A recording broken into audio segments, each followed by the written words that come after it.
Hello everyone. Let me start with a question. Have you ever felt like you're just repeating the same day over and over again? You wake up, open your laptop, go to work, go to school, do chores, maybe play a game or scroll a bit, then sleep. And the next day, you do exactly the same. This is what I call living in a loop. At first it feels normal, even safe. But after weeks, months, even years, you realize you're no longer living. You're just existing. Today, I want to talk about the silent struggle of living in a loop, especially for young people like us. I'll discuss what it does to our mental health, why it happens, and most importantly, how we can break free from it. Part 1. The nature of the loop. Routines are not all bad. In fact, psychologists say routines help create stability.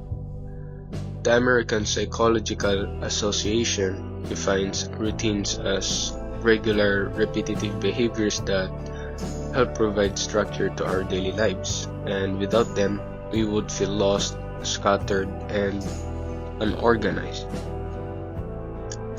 But routines can turn into loops when they lose meaning. Unlike a healthy routine, a loop feels empty, robotic, and draining. You repeat the same cycle without progress or fulfillment. And for many adolescents, especially those who went through online learning during the pandemic, this loop became our reality. Our school moved to screens. Our social life just gone in months. Days blurred into each other, and even now, many of us are still adjusting. Think about it. Waking up, staring at your assignments, staring at your work, finishing them mechanically, eating, scrolling, sleeping, and repeating. There's nothing wrong with discipline, but when you feel nothing while doing these things, the loop starts to weigh on your mind. Part 2. The effects of the loop. Why is this dangerous?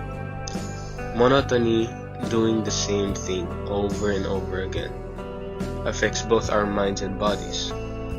According to research published in the Journal of Applied Psychology, repetitive routines without variation lead to higher stress, lower motivation, and even symptoms of depression. For students, this often shows up as burnout.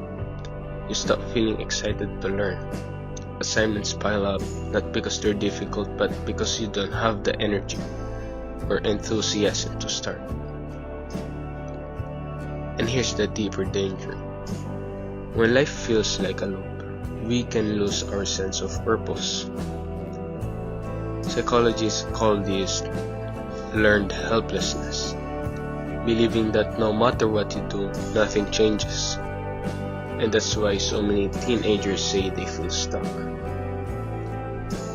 I know, I felt that. Days when I didn't talk to anyone, days where gaming or watching shows was the only escape. Days when I wondered, is this really what adolescence is supposed to feel like?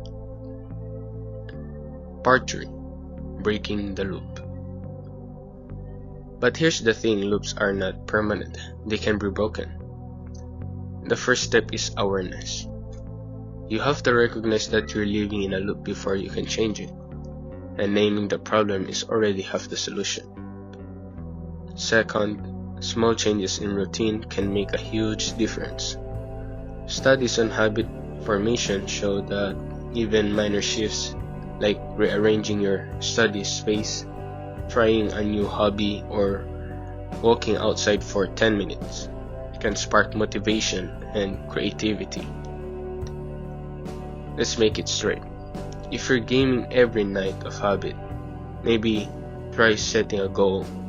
Like, today I'll spend 20 minutes learning a new skill or writing a reflection about my day.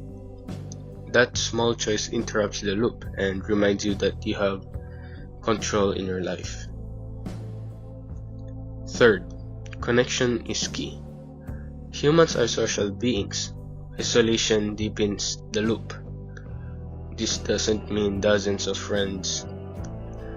Even one conversation, whether with family, a mentor, or an online friend, even girlfriend if you're lucky enough, can remind you that you matter.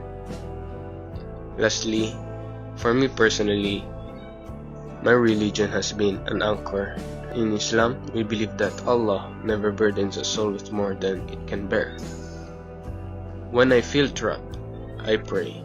I talk to Him in my quiet moments, even when nothing outside changes.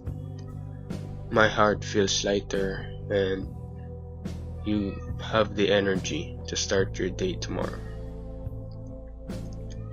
Part 4. Reflection and Insight. Perhaps the loop isn't just a prison. Perhaps it's also a lesson. Because in the loop we learn patience, we learn discipline, we learn to value small joys like a conversation at the dinner table, or your mom scolding you when you were little, or finishing a small task you've been postponing. Escaping the loop doesn't always mean doing something dramatic. Sometimes it's just about finding meaning in ordinary moments. And when you start to see meaning again, the loop begins to break. The repetition no longer feels empty and it becomes structured, purposeful, and even comforting. So let me return to my question. Have you ever felt like you're living in a loop? If you have, know this, that you are not alone. Many of us feel it, but feeling stuck does not mean you're doomed to stay stuck. Remember, awareness breaks the cycle. Small changes bring you energy. Connection gives us strength. Faith reminds us there is always hope. Life will always have routines, but we don't have to let them become empty loops, right? Even in the most repetitive days, there are choices we can make. Choices to grow, choices to connect, choices to live with purpose. And that's how we escape the loop. Thank you for listening.